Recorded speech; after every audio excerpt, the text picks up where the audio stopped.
Asyndeton and polysyndeton are both extremely useful literary devices to use during IB English Paper 1 analysis, but they have very important differences that we ought to go over.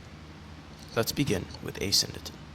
Just so you know, asyndeton refers to conjugation, and asyndeton is when there is no conjugation, such as and, or but, or etc.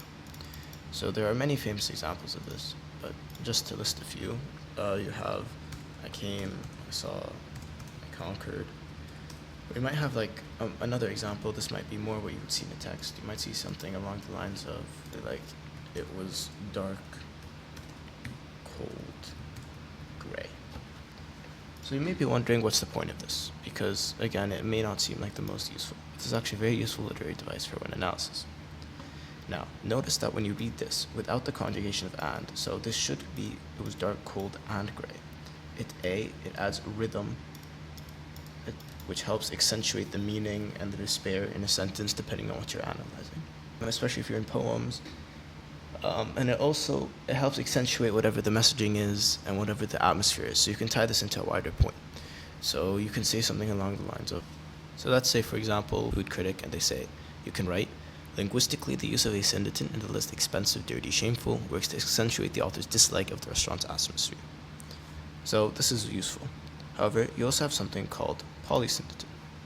Now, polysyndeton, notice how with asyndeton there's not. Polysyndeton means you will use a lot of them. So you have something and something and something and etc. So let me give you like a more simple example. You might say like Ethan and Evan and Ethan and John, etc. So what does this do when you keep repeating it? Well, it's two things. One, this elongates it. Notice how with all the ands, it would take me longer to say it than if I just said Jason, Evan, Ethan, and John.